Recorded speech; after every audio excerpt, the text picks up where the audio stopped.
အားလုံးမင်္ဂလာပါ Crypto Carry Channel ကနေပြန်လည်ကြိုဆိုပါရစေ Binance account ဖွင့်နည်းနဲ့ Binance KYC တင်နည်းကိုကျွန်တော်တို့အတူတူလေ့လာကြည့်ရအောင်ပထမဦးဆုံးကိုယ့်ရဲ့ဖုန်းထဲမှာ application နှစ်ခုရှိဖို့လိုပါတယ် Binance application နဲ့ Authenticator application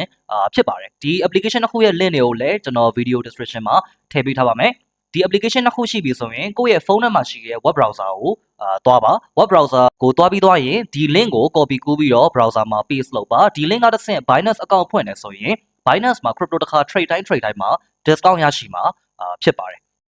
Okay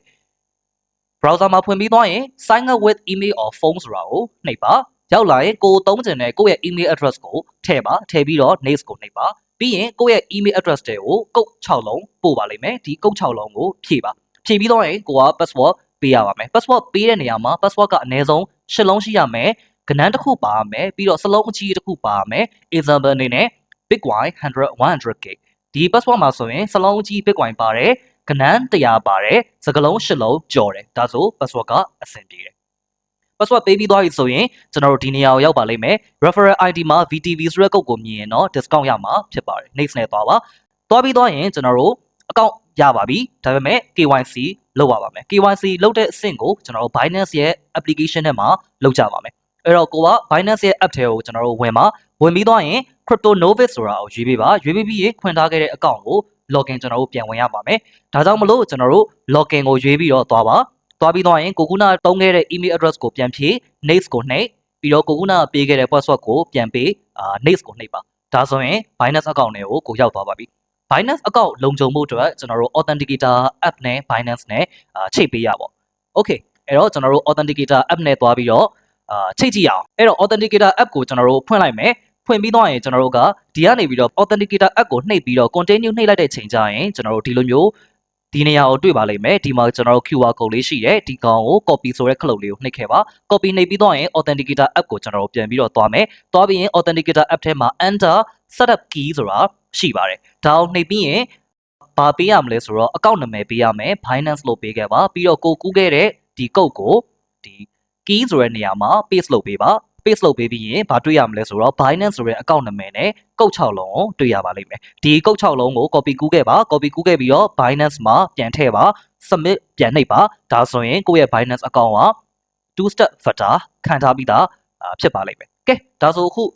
စပြီးတော့ KYC တင်ရအောင် KYC တင်ဖို့အတွက်ကျွန်တော်တို့က verify now ဆိုတဲ့ခလုတ်လေး Binance ရဲ့ app ထဲမှာပေါ်လာပါလိမ့်မယ်ဒါကိုနှိပ်လိုက်တဲ့ချိန်ကျရင်ဒီလိုမျိုးတွေ့ရပါလိမ့်မယ်အဲ့တော့ KYC တင်ဖို့အတွက်နိုင်ငံကိုရွေးပေးပါမြန်မာနိုင်ငံဆိုပြီးတော့ရွေးပေးပါနောက်တစ်ခုအနေနဲ့ကိုယ့်ရဲ့လူမျိုးကိုရွေးပေးပါလူမျိုးမြန်မာဘာမာဆိုပြီးတော့ရွေးပေးပါ continue ကိုနှိပ်ပါနောက်တစ်ဆင့်ကိုယ့်ရဲ့ address ကိုထည့်ရပါမယ်ဒီနေရာမှာကျွန်တော်တို့အရေးကြီးတစ်ခုရှိတယ် Binance မှာ KYC တင်တဲ့နေရာမှာ3မျိုးနဲ့တင်လို့ရတယ်ဒီမှတ်ပုံတင်နဲ့တင်ပါလား passport နဲ့တင်ပါလား driving license နဲ့တင်ပါလားအဲ့တော့ကိုကမှတ်ပုံတင်နဲ့တင်မယ်ဆိုရင်မှတ်ပုံတင်မှာပါတဲ့ address ကိုဒီမှာဖြည့်ပေးရတယ် passport နဲ့တင်မယ်ဆိုရင် passport မှာပါတဲ့ address ကိုဒီမှာဖြည့်ပေးရတယ် driving license လည်းအတူတူပဲအဲ့တော့ကိုကဘာနဲ့တင်မလဲပေါ်မူတည်ပြီးတော့ဒီ address ကိုဖြည့်ပေးရလိမ့်မယ်အဲ့တော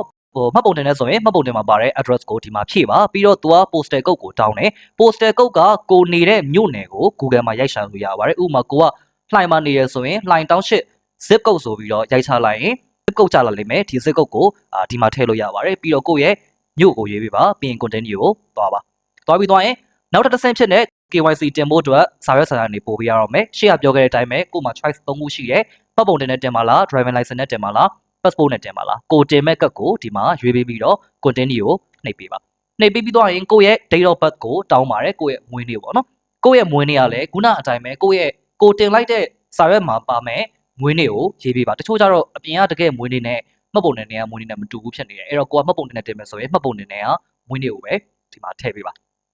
Okay အဲ့တော့ Binance ကနေကြိုးဆိုပါတယ်တဲ့နာမည်ဘယ်လိုခေါ်လဲတဲ့အဲ့တော့ဒီမှာကိုကကိုနာမည်ရေးပေးရတော့မယ်အဲ့တော့ကိုကမှတ်ပုံတင်နဲ့တင်မှာဆိုရင်မှတ်ပုံတင်မှာမြန်မာလိုရေးထားတာဒါဆိုကိုယ့်ရဲ့နာမည်ကိုမြန်မာလိုရေး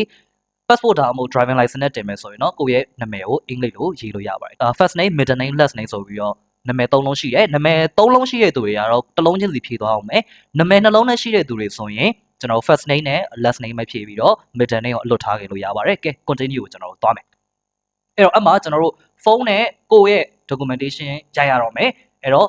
take picture with your phone ဆိုတာကိုရွေးပါ continue ကိုကျွန်တော်တို့သွားပါ continue ကိုသွားပြီးချိန်ကြရင်ဒါကိုတွေ့ရပါလိမ့်မယ်ဒီမှာသူမှာတာက ဒီကိုလုံးမဲ့မှတ်ပုံတင်နေဆိုရင်မှတ်ပုံတင်ကိုကြည်အောင်ရိုက်ဖို့တော့အဲ့လိုမျိုးသူမှားတာပေါ့နော်အဲ့တော့ continue ကိုကျွန်တော်နှိပ်လိုက်မယ် continue ကိုနှိပ်လိုက်တဲ့ချိန်ကျရင်ကျွန်တော် camera ပွင့်လာလိမ့်မယ် Binance app ကနေတိုက်ရိုက် camera တစ်ခုပွင့်လာလိမ့်မယ်ဒီ camera မှာကျွန်တော် frame လေးတစ်ခုပါတယ်ဒီ frame လေးကပါလဲဆိုတော့ကိုယ့်ရဲ့မှတ်ပုံတင်passport driving license ကိုဒီ camera frame လေးတွေကိုကျွန်တော်ထည့်ပေးရမှာအဲ့တော့ကိုကမှတ်ပုံတင်ကိုထုတ်ပြီးတော့စပွဲပေါ်ကိုတင်ပြီးတော့ Binance က camera frame လေးတွေကိုကိုယ့်ရဲ့မှတ်ပုံတင်ရှေ့ဘက်အနောက်ဘက်ကို